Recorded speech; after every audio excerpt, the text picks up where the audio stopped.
Item ఏది అయినా try చెయ్యి ఆచి చికెన్ మసాలా. ఆచి చికెన్ మసాలా. ఉమ్మడి శత్రువుకు వ్యతిరేకంగా విజయ్తో ఐక్య సంఘటన. నువ్వు రాకు. నెమ్మదిగా తన దగ్గర ఉన్నటువంటి మిత్రపక్షాలన్నింటినీ విజయ్కి పంపించేశాడు. మిగతా పక్షాలు ఉన్నాయి కదా, యూడిఎఫ్ పక్షాలు, అవును. పక్షాలన్నీ సుధీరని సపోర్ట్ చేస్తున్నాయి. 6 నెలల తర్వాత అతని సంగతి ఏంటో చూస్తాం అని మాట్లాడాడు. ఇప్పుడు తమిళనాడు సాంప్రదాయం ఏంటంటే ఒకసారి వీళ్ళని ఒకసారి వాళ్ళని ఎన్నుకోవటం అనే ఒక ట్రెడిషన్ నడుస్తుంది. తెలుగు వన్ వీక్షకులకు నమస్కారం. తమిళనాడులో రాజకీయ పరిణామాలు చాలా వేగంగా జరిగిపోయాయి. సాంప్రదాయ పార్టీ అనేటువంటి ద్రౌపది పార్టీలను కాదనకుండా మూడో శక్తి విజయ్ ముందుకొచ్చి ముఖ్యమంత్రిగా బాధ్యతలు స్వీకరించారు. అయితే ఆ స్వీకరణకు కూడా కొంత డ్రామా ట్విస్టులు నడిచాయి. ఎట్టకేలకి ఆయన ముఖ్యమంత్రిగా బాధ్యతలు స్వీకరించారు. అయితే తదుపరి తమిళనాడు రాజకీయాలు పరిణామాలు ఎలా ఉండబోతున్నాయి అనే దానికి విశ్లేషించడానికి ప్రముఖ సామాజిక రాజకీయ విశ్లేషకులు భరద్వాజ్ గారు మనతో ఉన్నారు. ఆయనతో మాట్లాడి తెలుసుకుందాం. నమస్కారం భరద్వాజ్ గారు. సార్ చెప్పండి, తమిళనాడు రాజకీయాలు, ఈ దక్షిణ రాజకీయాల మీద ఆ ప్రభావం ఎలా ఉండబోతుంది? తమిళనాడులో ఏంటి పరిస్థితి? అంటే తమిళనాడులో ఎప్పుడూ కూడా ద్విముఖ పోటీ ఉంటూ వస్తోందండి. ఇప్పటిదాకా త్రిముఖ పోటీ కోసం రకరకాల ప్రయత్నాలు జరిగినా కానీ ఏ పార్టీ కూడా బలంగా ఎమర్జ్ కాలేదు. విజయకాంత్ ప్రయత్నం చేశాడు, వర్కౌట్ అవ్వలేదు. దానికి ముందు కూడా 2-3 ప్రయత్నాలు జరిగినాయి కానీ బలంగా ఎమర్జ్ కాలేదు. ఎవరు పక్కకి వెళ్ళిపోవటమో లేకపోతే శక్తుల మధ్య అంతే సరెండర్ అయిపోవటమో జరుగుతూ వచ్చింది. అయితే విజయ్ అలా కాదు. ఇప్పుడు బలంగా సింగిల్ లార్జెస్ట్ పార్టీగా ఎమర్జ్ అయ్యాడు కనుక ఇప్పుడు మనం ఎలా ఉండాలి అనే దగ్గర డిఎంకే ఆలోచనలో పడింది. ఏడిఎంకే దాదాపుగా దెబ్బ తినేసింది, అయిపోయింది. కనుక ఇప్పుడు తమిళ ఓటర్లు చాలా క్లియర్గా విజయ్ని యాక్సెప్ట్ చేశారు. ఏ ప్లేస్లో? ఏడిఎంకే ప్లేస్లో ఏదో ఒక ఆల్టర్నేటివ్గా అతను ఎమర్జ్ అయిపోయాడు. కాబట్టి విజయ్ని ప్రజలు కొత్తగా ఆశీర్వదించారు కనుక ఏడిఎంకేని ఈ ఎన్నికల తర్వాత వచ్చే ఎన్నికల నాటికి పక్కకి నెట్టేసి, అంటే ఎలాగూ కొంతమంది టీవీకేకి తాజా కూడా అదే డెవలప్మెంట్స్, అదే ఒక వర్గం విజయ్ దగ్గరికి వస్తున్నారు అనేది వింటున్నాం మనం. కొంత ఇటు వచ్చేస్తే బ్యాలెన్స్ అలా అలా సర్దుకుని వచ్చే ఎన్నికల నాటికి ఏడిఎంకేని పూర్తిగా డిఎంకేలకి అబ్జర్వ్ అయిపోతున్నా కాస్త తీసేస్తే అప్పుడు మళ్ళీ ద్విముఖ పోటీ డిఎంకే వర్సెస్ టీవీకేగా మారుతుంది. అందుకోసం తన దగ్గర ఉన్నటువంటి మిత్రులందరినీ పంపించేశాడు ఆయన. కాంగ్రెస్ వెళ్ళిపోయింది. కాంగ్రెస్ వెళ్ళిపోయిన దాన్ని అవకాశంగా తీసుకున్నాడు. నిజానికి కాంగ్రెస్ పార్టీ అలా కాకుండా విజయ్తో మాట్లాడుతూనే స్టాలిన్తో కూడా మాట్లాడి ఉండాల్సింది. రాహుల్ గాంధీ పార్టీ లాగా అంతే మాట్లాడి ఎందుకంటే 20 మంది ఎంపీలు ఉన్నారు ఇతనికి డిఎంకేకి. కనుక నువ్వు మనతోనే ఉండు, మనం ఉమ్మడి శత్రువుకి వ్యతిరేకంగా పోరాడదాం. యుద్ధ వ్యూహం ప్రకారం ఉమ్మడి శత్రువుకి వ్యతిరేకంగా విజయ్తో ఐక్య సంఘటన. నువ్వు రాకు, మేము పెడతాం అన్న పద్ధతిలో ముందు స్టాలిన్తో మాట్లాడి స్టెప్ వేసి ఉంటే ఓ పద్ధతిగా ఉండేది. కానీ ఆయన అలా చేయలే. ఆయన పద్ధతిలో ఆయన పైగా అక్కడ కొంత స్పేస్ ఉంచుకుని ఏఐసిసి నుంచి ప్రకటన రాకుండా పిసిసి నుంచి ప్రకటన ఇప్పించాడు రాహుల్ గాంధీ. ఒకవేళ స్టాలిన్ గొడవ చేస్తే ఢిల్లీ నుంచి మాట్లాడలేదు కదా అనటం కోసం. అయితే ఈలోపు కనిమొళి లెటర్ రాసేసింది లోక్సభ స్పీకర్కి, మాకు ప్రత్యేకంగా సీట్లు కేటాయించండి, మేము వీళ్ళతో కలిసి కూర్చోమని. సో ఆ డివిజన్ ఇదంతా చాలా వేగంగా జరిగింది. అంటే కాంగ్రెస్ పార్టీ విజయ్కి మద్దతు ఇవ్వాలి అనుకున్న పరిస్థితిని తనకు అనుకూలంగా మలుచుకోవడం కోసం స్టాలిన్ తాపత్రయపడ్డా అనిపించేలాగా ఉంది. అది జరిగిన తర్వాత నెమ్మదిగా తన దగ్గర ఉన్నటువంటి మిత్రపక్షాలన్నింటినీ విజయ్కి పంపించేశాడు. అంటే లెఫ్ట్ పార్టీలని పంపించేశాడు. ఆ తర్వాత ఆ ముస్లిం పార్టీని ఐయుఎంఎల్ని పంపించేశాడు. ఆ తర్వాత వీసీకే మొదటి నుంచి విజయ్ వైపు వెళ్ళటానికి కొంత ఊగింది, అందుకని వాళ్ళని పంపించేశాడు. అయిపోయింది. ఇప్పుడు ఆయన పొలిటికల్గా క్లియర్ అయిపోయాడు. పొలిటికల్గా చాలా క్లీన్గా ఉన్నాడు ఇప్పుడు స్టాలిన్. కొత్త మిత్రుల కోసం పాత మిత్రుల్ని అంత పంపించేశాడు. ఫ్రెష్ చేసి పెట్టాడు. అంతే. పొలిటికల్గా ఫ్రీ అయిపోయాడు. ఈ పొలిటికల్గా ఫ్రీ అయిపోవటం ఎందుకంత తొందరపడ్డాడు? పైగా ఇంకొక మాట అన్నాడు ఆయన. 6 నెలల పాటు విజయ్ గురించి మేము నోరెత్తాం. అవును. 6 నెలలు ఆయన ఎలా పరిపాలిస్తాడో అలా పరిపాలించనివ్వండి. 6 నెలల తర్వాత అతని సంగతి ఏంటో చూస్తాం అని మాట్లాడాడు ఆయన. సో ఇది బాగానే ఉంది. మనకి గతంలో వైఎస్ రాజశేఖర రెడ్డి గారు ముఖ్యమంత్రి అయినప్పుడు చంద్రబాబు నాయుడు గారు కూడా ఇలాంటి గ్రేస్ పీరియడ్ ఒకటి ఇచ్చాడు. ఇచ్చి నేను 8 నెలలు మాట్లాడను, ఆ తర్వాత మాట్లాడతాను అని శాసనసభలో కూడా అలాగే వ్యవహరించారు. అలా ఈయన కూడా ఆ పద్ధతిలో ఒక 6 నెలలు పీరియడ్ ఇచ్చేసి ఆయనకి గ్రేస్ పీరియడ్ ఇచ్చి నువ్వు పరిపాలించు మేము చూస్తామన్నాడు. కానీ నా ఉద్దేశం ఏంటంటే ద్విముఖ పోటీ వచ్చే ఎన్నికలను దృష్టిలో పెట్టుకున్నాడు ఈయన. పెట్టుకుని ఎట్టి పరిస్థితుల్లోనూ వచ్చే ఎన్నిక టీవీకే వర్సెస్ డిఎంకే ఉండేలాగా ఆర్గనైజ్ చేసి ఉదయనిధి స్టాలిన్ని ఎమర్జీ చేయాలి. లీడర్గా ఎమర్జీ చేసి, లీడర్గా కాదండి, అంటే ఫ్లోర్ లీడర్గానే, ఇప్పుడు ఫ్లోర్ లీడర్ ఎలా అదేలేండి. అవును. ఫ్లోర్ లీడర్గా ఎమర్జీ చేసేస్తే ఇప్పుడు తమిళనాడు సాంప్రదాయం ఏంటంటే ఒకసారి వీళ్ళని ఒకసారి వాళ్ళని అవును. ఎన్నుకోవటం అనే ఒక ట్రెడిషన్ నడుస్తుంది. డిఎంకే ఏడిఎంకేల మధ్య నడిచింది అది. అవును. ఇప్పుడు దాన్ని టీవీకే డిఎంకేల మధ్య నడపటం కోసం ఆ మిల్లులోకి తన కొడుకుని ఎమర్జీ చేసేస్తే ఇక రొటీన్లో పడిపోతాడు అనే అభిప్రాయానికి వచ్చినట్టుగా అనిపిస్తోంది స్టాలిన్. అందుకని అవసరమైతే వచ్చే ఎన్నికల నాటికి పొలిటికల్గా ఎందుకు ఫ్రీ అయ్యాడంటే వచ్చే ఎన్నికల లోపు లోకల్గా కలిసి వచ్చే వాళ్ళు ఎవరన్నా ఉంటే ఆర్గనైజ్ చేసుకుంటాడు. సంస్థాగతంగా జరిగిన లోపాలు ఏమిటి అనేది సమీక్షించుకుని దాన్ని స్ట్రెంగ్థెన్ చేసుకుంటాడు. ఏడీఎంకేకి స్ట్రాంగ్ పాయింట్స్ ఎక్కడున్నాయో ఆ పాకెట్స్లో తను స్ప్రెడ్ అవడానికి ప్రయత్నం చేస్తాడు. ఈ కసరత్తు చేస్తూ ఎన్నికల సమయానికి అవసరమైతే ఎన్డీఏతో వెళ్ళే అవకాశం ఉంది. గతంలో 99 నుంచి 2004 వరకు ఎన్డీఏతో నడిచారు వీళ్ళు. అవును. 2004లో బయటకు వచ్చి యూపీఏలోకి వచ్చారు. కాబట్టి ఓ పాత జర్నీ ఉంది. అయితే కొత్త లీడర్షిప్తో వీళ్ళకి సంబంధం లేదు. సో కొత్త లీడర్షిప్తో ఘర్షణ ఉంది.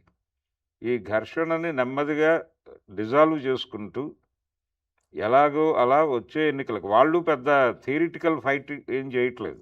అవును. అవును. బీజేపీ కూడా థియరిటికల్ ఫైట్ అనేది మానేసి చాలా డిపెండ్ ఎవరో ఒకరి మీద ఆధారపడేటువంటి పరిస్థితులు ఉన్నారు అంతే అక్కడ. అవును. అంతే ఐడియాలజికల్ స్ట్రగుల్స్ ఏమీ లేదు. చేయట్లేదు. అవును. అవును. మనకి పైగా మనం మోడీ గారు అంత ముందు ఒకసారి కరుణానిధిని కలిసి వచ్చాడు ఇంటికి వెళ్ళి, అవును కలిసి వచ్చాడు. తమిళనాడు ఇంటికి కలిశాడు. కలిసి వచ్చాడు. అవును.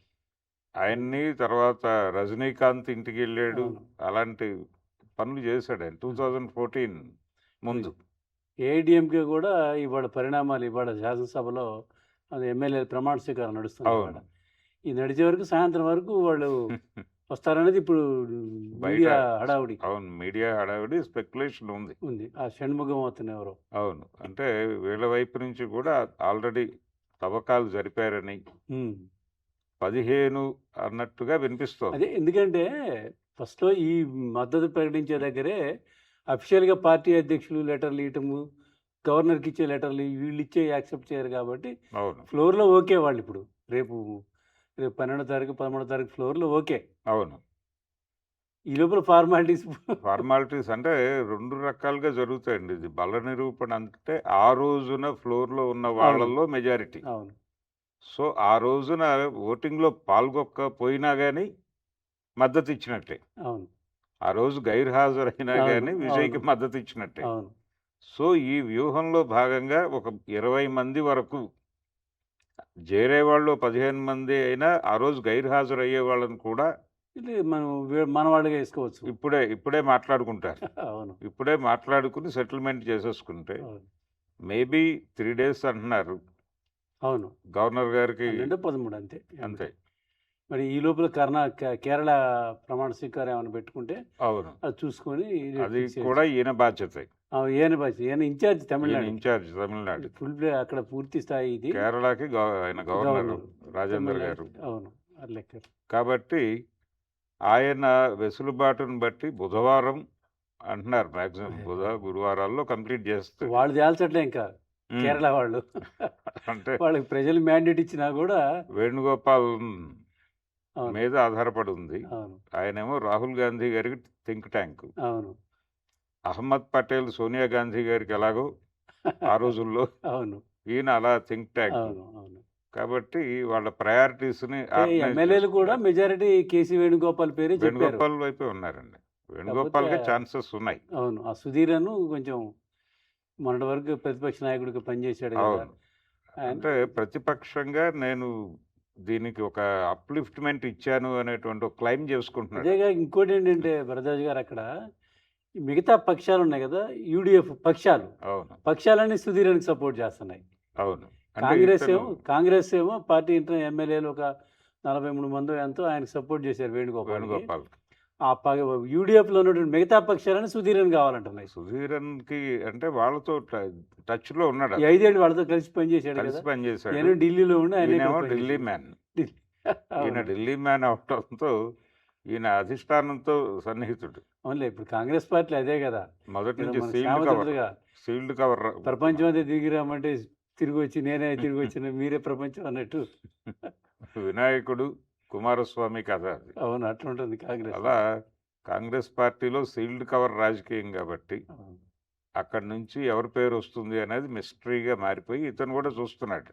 అదే అందుకని విజయ్ది యాక్చువల్గా మొన్న ఆ రోజు కూడా ఈయన ప్రమాణ స్వీకారం 10 గంటలకు పెట్టడానికి కారణం అక్కడికి 3 o'clock మీటింగ్ ఉంటుంది అనుకున్నాడు ఈయన. ఓకే. ఓకే. గవర్నర్ గారు ఓకే. ఓకే. అనుకుని ఇతన్ని హడావిడిగా ఉదయం 10 3 గంటల నుంచి 10 గంటలకు మార్చారు. 3 గంటలని వాళ్ళు ప్రెస్ నోట్ ఇచ్చారు అవును. గవర్నర్ ఆఫీస్ అవును. లోక్భవన్ అవును 3:15 అన్నారు. అవును. అది సడన్గా మళ్ళీ 10కి మార్చి మొత్తానికి కంప్లీట్ చేశారు విజయవంతంగా. కనుక ఇప్పుడు తమిళ రాజకీయాలైతే ఏడీఎంకేకి గడ్డు కాలవండి. అదే పళనిస్వామికి కూడా పట్టున్నట్టు కనిపించట్లే ఎమ్మెల్యేల లేదు. మీద, పార్టీ మీద ఏమి. ఏదో అధికారం కోసమేమో బీజేపీ అండతోటి అనుకొని అంతే. ఎమ్మెల్యేలు ఇప్పటివరకు పోటీ చేయడం ఇదైపోయారు. అంటే తను అనుకున్నది ఏంటంటే విజయ్ ఒక 60 అలా ఆగుతాడు. ఆగితే వీళ్ళు ఒక 60 దాకా వెడితే కనీసం 55 దాకా వెళ్ళినా కానీ ఆ ఫిగర్ మ్యాజిక్ ఫిగర్కి వస్తే వీళ్ళిద్దరిని ఢిల్లీ పిలిచి అమిత్ షా గారు వీళ్ళిద్దరిని కలిపి కూటమిగా ఏర్పాటు చేసి అక్కడి నుంచి పంపించి విజయ్ని ముఖ్యమంత్రిని చేయటం. ఈయన ఉప ముఖ్యమంత్రి కావటమా లేకపోతే 2.5 సంవత్సరాల పంపకాలు చేయటమా, ఈ పద్ధతిలో ఏదో స్కీమింగ్ జరిగేది. ఈ స్కీమింగ్ జరగడానికి అవకాశం లేకుండా ఇతను సింగిల్ లార్జెస్ట్ పార్టీగా ఎమర్జ్ అయిపోయాడు. ఈ ఎమర్జ్ అయిపోయేసరికి ఏడీఎంకేలో క్రైసిస్ మొదలైంది. సో ఇప్పుడు మనం పవర్తో ఉండటం మంచిది అనే అభిప్రాయానికి వచ్చేసారు. ఇప్పటికే 5 ఏళ్ళు లేకుండా పోయారు వాళ్ళు. అవును, పవర్ లేకుండా అంటే వాళ్ళకు ఒక విషయం అర్థమైంది. ప్రజలకి ఇంతకు ముందు మనం ఆల్టర్నేటివ్, ఇప్పుడు కొత్త ఆల్టర్నేటివ్ చూసుకున్నారు. కాబట్టి కొత్త ఆల్టర్నేటివ్తో మనం ట్రావెల్ అవ్వటం మంచిది అనేది మెజారిటీ ఎమ్మెల్యేల్లో ఉంది అక్కడ ఏడీఎంకేలో. అందుకని పళనిస్వామి జెండా ఊపినా ఊపకపోయినా ఓ 15 మంది అయితే స్కిప్ అయిపోవడానికి సిద్ధంగా ఉన్నట్టుగా వార్తలు. కనుక ఏడీఎంకే అనేది వచ్చే ఎన్నికలకి తుడిచిపెట్టాలి అనే వ్యూహం స్టాలిన్కి ఉంది. అంటే వాళ్ళకి బీజేపీకి కావాల్సింది ఏంటంటే ఎవడో ఒక స్ట్రాంగ్ పాకెట్ కావాలి అక్కడ. విజయ్ తమ కంట్రోల్లో ఉంటాడు అని అనుకున్నారు కానీ అతను లేడు కాబట్టి ఇప్పుడు కొత్తగా డిఎంకే ఒకవేళ వస్తానంటే వాళ్ళు హక్కును చేర్చుకోవడానికి సిద్ధమే. వీళ్ళు కూడా పోవడానికి పెద్ద అభ్యంతరం లేదు. వీళ్ళకి పెద్ద ఇబ్బంది ఏం లేదు. ఐడియాలజికల్గా ఏం లేదు. కాకపోతే 2-3 ఇబ్బందులు ఉన్నాయి. వాటిని ఈ 5-6 నెలల్లో జనాలు మర్చిపోతారు. ఆ తర్వాత రాజకీయాల్లో ఎవరైనా ఎప్పుడైనా స్నేహంగా ఉండొచ్చు, విమర్శలు ఉండొచ్చు. కరుణానిధి ప్రభుత్వాన్ని బర్తరఫ్ చేసినటువంటి కాంగ్రెస్ పార్టీ 76లో కరుణానిధిని బర్తరఫ్ చేసి కదా ఎలక్షన్ పెట్టి ఎంజీఆర్ని గెలిపించారు. అంత వ్యతిరేకత ఇందిరాగాంధీ గారు అతన్ని చాలా సీరియస్గా దేశద్రోహి అన్న లెవెల్లో మాట్లాడింది ఆవిడ కరుణానిధిని. అంత మాట్లాడిన ఆవిడ మళ్ళీ 87 తర్వాత కరుణానిధితో ఫ్రెండ్షిప్ నడిచింది కాంగ్రెస్ పార్టీకి. రాజకీయాల్లో ఎప్పుడు ఏదైనా సాధ్యం అవుతుంది. ఏదైనా సాధ్యమే. అది మన తమిళనాడులో చూస్తున్నాం, దేశంలో కూడా చూస్తున్నాం ఇది. అదే కాబట్టి ఇదండి పిక్చర్. తమిళ సినిమా అయితే చాలా క్లారిటీ వచ్చింది. ఓకే. ద్విముఖ పోటీనే కోరుకుంటున్నారు అక్కడ రాజకీయ నాయకులు చాలా స్పష్టంగా. ఈ ద్విముఖ పోటీలో భవిష్యత్తు వచ్చే ఎన్నికల నాటికి టీవీకే వర్సెస్ డిఎంకేగా మారి డిఎంకే ఎన్డీఏ మద్దతుతో అధికారంలోకి రావడానికి ప్రయత్నం చేస్తుంది టీవీకేని ఓడించి.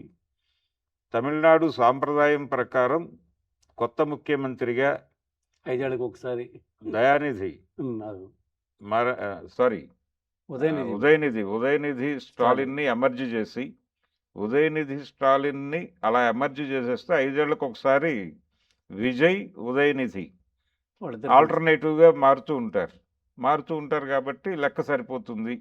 ఆ స్ట్రక్చర్లోకి ఉదయనిధిని ఇన్వాల్వ్ చేయాలి అనేటువంటి ప్రోగ్రాంలో ఉన్నాడు ఈయన స్టాలిన్. అది తప్ప ఇంకేమీ లేదు. అంతా ప్రశాంతంగా ఉంది అక్కడ. 6 నెలలు అయితే క్లీన్గా ఆయన పరిపాలన చేసుకోవచ్చు. ఇంటర్నల్ క్రైసిస్ కూడా ఉండదు. ఎందుకంటే మిత్రపక్షాలకు అర్థమైపోయింది పొలిటికల్ గేమ్ ఆడటానికి డిఎంకే సిద్ధంగా లేదు అని. లేదు. అవును. కనుక వీళ్ళెవరూ విజయ్కి ఇప్పుడు ఇబ్బందికరంగా మారరు. అంటే ఇంతమందిని కూడగట్టి రోజు వీళ్ళందరితోనూ మాట్లాడి వీళ్ళని కన్విన్స్ చేస్తే కానీ ఏ నిర్ణయం తీసుకోలేని క్రైసిస్లోకి వెళ్తాడా విజయ్ అని అన్నారు చాలామంది. ఆ పరిస్థితి ఉండదు. వీళ్ళందరూ అకామిడేటివ్గానే ఉంటారు. దానికి ఇండికేషన్ ఏంటంటే వీసీకే అన్కండిషనల్గా లెటర్ ఇచ్చింది. అవును. మొదట 100 కోరికలు కోరి ఫైనల్గా లెటర్ ఇచ్చే రోజున వాళ్ళు అన్కండిషనల్గానే ఇచ్చారు. అలాగే ఐయుఎంఎల్ కూడా దాదాపు అదే అందరూ పరిస్థితి. అదే కండిషన్. ఉమ్. ఎవరు కండిషన్స్ ఏమి లేదు, ఇది మాకు ఇది చేయాలి, మాకేమీ ఏది మతత్వ శక్తులతో మీరు పోకూడదనే మాట కూడా లేదు. లేదు. ఇది లెఫ్ట్ పార్టీ నుంచి కూడా. లెఫ్ట్ నుంచి కూడా లేదు. ఇది కాంగ్రెస్ మొదటిచ్చిన లెటర్లో ఉంది అది. వాళ్ళు ఇచ్చింది అక్కడ. వాళ్ళు ఇచ్చిన లెటర్లో ఉంది. అయితే వీసీకే వాళ్ళు వాళ్ళ నాయకుడిని రాజ్యసభకి పంపించండి అని అడిగారు. ఎంపీని చేసి ఢిల్లీ పంపించాలి ఆయన్ని అని. ఆ కోరిక బహుశా భవిష్యత్తులో ఏదైనా తీరిస్తే తీర్చొచ్చు. అది పెద్ద తీర్చలేని కోరిక కూడా కాదు. కోరికేం కాదు. కాంగ్రెస్ వాళ్ళకి అప్పచెప్పేస్తే వాళ్ళు ఏ కర్ణాటక నుంచో అవును. పాస్ ఆన్ చేస్తారు. అవును. ఇంకొక చర్చ జరుగుతోందండి. అంటే ఇప్పుడు మనం కర్ణాటక నుంచి పాస్ ఆన్ చేస్తారు కాంగ్రెస్ వాళ్ళు అంటున్నాం. చాలా ఎక్కువ మంది ఎంపీలు రాజ్యసభ నుంచి ఖాళీ అవుతారు ఇప్పుడు. ఆ వాతావరణం ఉంది. ఉమ్. సో చాలామందిని రాజ్యసభకు పంపించే ప్రోగ్రాంలో కాంగ్రెస్ ఉంది. బహుశా బయట జరుగుతున్నటువంటి స్పెక్యులేషన్స్ నిజమే అయితే షర్మిల గారిని కూడా కర్ణాటక నుంచి రాజ్యసభకు ఓకే. పంపాలనే ఏదో చర్చ జరుగుతోంది అనేది వింటున్నాం. ఓకే. కనుక ఈ వీసీకే నాయకుడిని కూడా కర్ణాటక నుంచి అది. రాజ్యసభకు పంపించేస్తారు. ఇప్పుడు పంపించాలన్నా తమిళనాడు నుంచి కూడా అవకాశం వచ్చినప్పుడు అంతే. వీళ్ళైనా టీవీకి వాళ్ళని పంపించాలి కదా. అవును. సో అలా సరే. తమిళ సినిమా మొత్తానికి ఒక 15 రోజులు గందరగోళం. ఎన్నికలకి ముందు, ఎన్నికల తర్వాత రకరకాల గందరగోళాలు ముగిసి కుదుటపడి ఒక ఒడ్డుకైతే చేరిపోయింది. ఓకే. చూద్దాం ఏం జరుగుతుందో తమిళ రాజకీయాలు. మళ్ళీ కలుద్దాం. మళ్ళీ ఒక నిమిషం.